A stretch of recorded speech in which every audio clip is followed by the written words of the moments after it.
광주 전남권 뉴스입니다.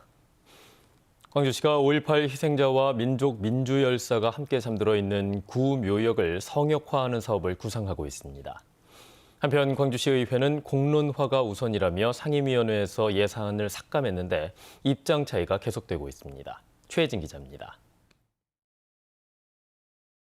국립 5.18 민주묘지가 만들어지기 전 희생자들이 묻혔던 곳은 지금은 5.18 구묘역으로 불리는 곳입니다. 5.18 희생자들이 민주묘지로 옮겨가고 이후에는 민주화를 위해 싸우다 목숨을 잃은 이한열 열사 등 민족 민주열사들이 잠들어 있습니다. 광주시가 이 구묘역을 국립묘지 수준으로 성역화하는 사업을 추진합니다. 국내외 방문객들을 위한 추모 공간을 확대하고 민주화의 성지라는 공간적 상징성도 높이자는 겁니다. 총 사업비 98억 원을 들여 국립 5.18 민주묘지와 구묘역을 잇는 지하 보도를 만들고 추모 공원과 방문자 센터를 만드는 사업 등을 구상하고 있습니다. 내년 사업비로 우선 3억 9천만 원을 편성했는데 시의회 상임위원회는 설계비를 삭감했습니다. 충분한 의견 수렴 없이 예산을 편성했다는 겁니다. 특히 성역화 사업 부지에 건립될 추모관도 민족 민주열사와 5.18 관계자 등 안장 대상을 놓고 논란이 있는 만큼 역사성과 상징성을 고려한 신중한 접근이 필요하다는 겁니다. 성역화를 한다고 해서 실질적으로 지금 거두려는 목표들을 거둘 수 있을지 의문이고요. 두 개의 기둥 모두를 반듯하게 올곧게 세우면서 이 사업이 진행되기를. 광주시는 사회적 합의를 전제로 사업을 추진하겠다며 예산을 다시 반영해달라는 입장입니다. 광주시에서는 관련 단체와 전문가들로 TF를 구성해서 시민 여론을 수렴하고 관련 단체 합의, 시민적 공감대 위에서 장갑차와 탱크 등 5.18 당시 계엄군이 사용한 것과 같은 기종의 군 장비 전시 예산도 시의회 상임위에서 삭감됐지만 광주시 우청으로 예산결산 특별위원회에서 부활할 가능성이 있습니다. 광주시가 추진하는 각종 5.18 사업들에 대한 공론화가 시작된 가운데 민주주의 정신 계승과 추모 방식을 놓고 논란이 이어질 것으로 보입니다. KBS 뉴스 최진입니다. 경납 건물 콘크리트에서 틈이 발견돼 가동이 5년 넘게 중단됐던 한빛원전 4호기가 보수공사를 거쳐 재가동 절차에 들어갑니다. 한빛원자력안전위원회는 어제 원자력안전기술원이 보고한 한빛 4호기 원자로 임계 전 정기검사 결과 등을 토대로 한빛 4호기의 구조 건전성 등의 문제가 없다고 판단했습니다. 안전에 문제가 없다는 원안위의 판단에 따라 한수원과 관련 사업자 등은 오늘 재가동 절차를 시작하는 임계 전 회의를 시작합니다. 담양의 한 태양광 발전소에서 난 불로 18억여 원의 재산 피해가 발생했습니다. 담양소방서는 어제 불로 전기 저장 시설 ESS 설비가 있는 건물 한 동이 모두 불에 타 피해 규모가 18억여 원으로 산정됐다며 한국전기안전공사와 함께 정확한 화재 원인을 조사할 계획이라고 밝혔습니다. 어제 오후 3시 30분쯤 담양군 무정면 덕곡리의 태양광 발전소에서 불이 나 5시간 40여 분 만에 진화됐습니다. 전남관광재단이 관광사진 공모전을 개최했는데 입상 결과를 두고 논란이 불거졌습니다. 한 사람이 여러 개의 상을 한꺼번에 받는가 하면 대리 출품을 한 일가족이 수상자로 선정되기도 했습니다. 박지성 기자의 보도입니다.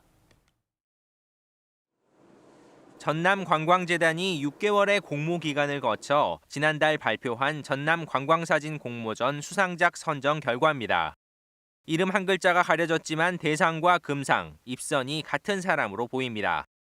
은상과 동상 등 수상작 5점의 수상자 3명은 휴대전화 번호 뒷자리가 같습니다. 이 때문에 공모전 참가자들이 중복 수상과 대리 출품 의혹을 제기하며 해명을 요구했지만 재단은 문제가 없다고 반박했습니다.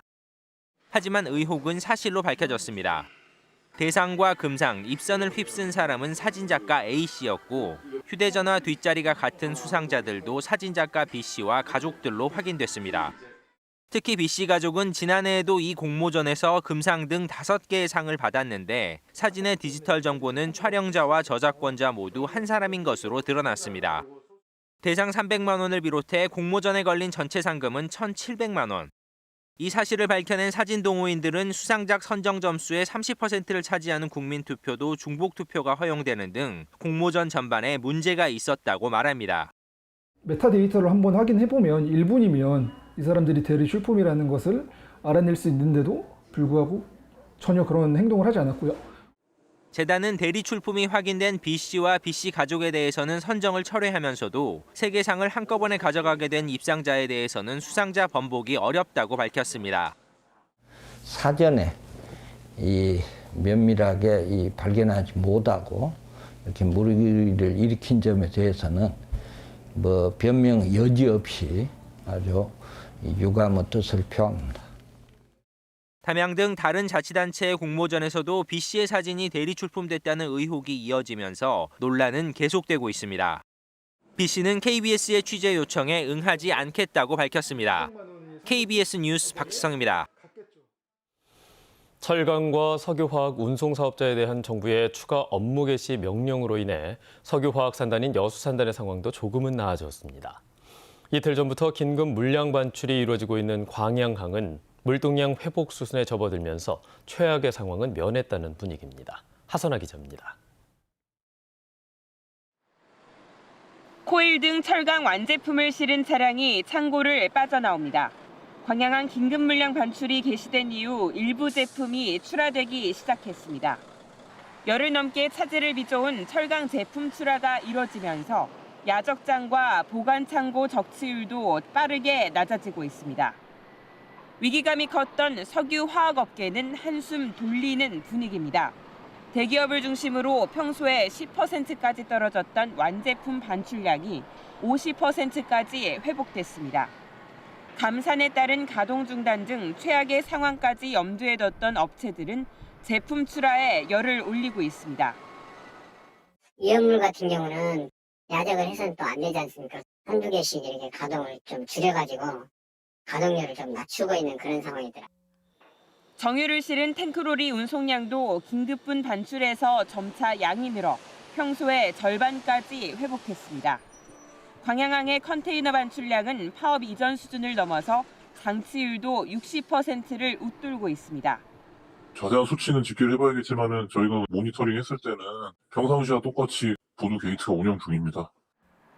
정부의 두 번째 업무 개시 명령에 광양항과 여수산단에서도 업무에 복귀하는 차주들이 늘어난 가운데 화물연대 중앙집행위원회는 여야가 합의한 안전운임제 3년 연장안을 수용하기로 하고 오늘 조합원 총투표를 거쳐 파업 철회 여부를 결정하기로 했습니다. KBS 뉴스 하선아입니다. 네, 다음은 희망 2023 나눔 캠페인 이웃돕기 성금을 보내주신 분들입니다.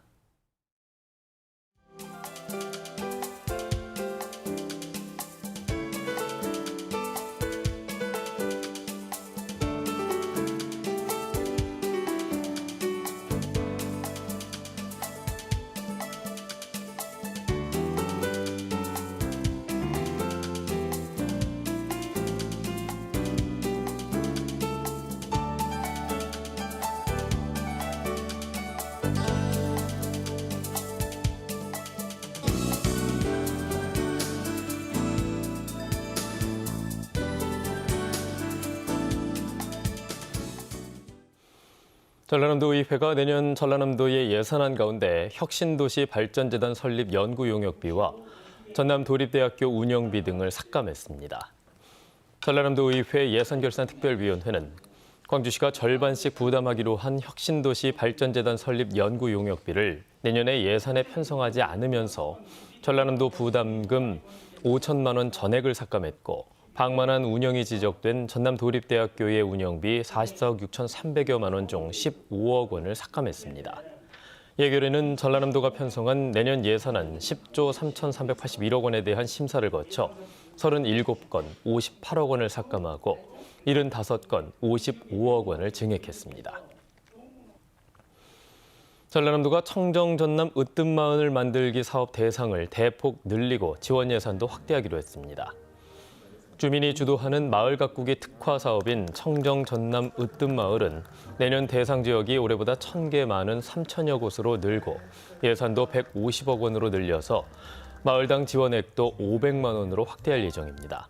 이와 관련해 전라남도는 올해 사업 성과 나눔 대회를 열고 곡성군을 대상으로 해남군과 한평군을 최우수상으로 각각 선정해서 시상했습니다. 섬의 고유하고 다양한 문화를 알리고 지키기 위한 국제 행사인 2022 세계 섬 문화 다양성 포럼이 어제 신안 자은도에서 개막했습니다. 섬의 문화와 지속가능한 관광, 기후변화에 대한 논의의 장인 이번 포럼에서는 스페인과 사모아 등 세계 섬 주민들이 신안 군민들과 함께 의견을 나누고 대안을 고민합니다.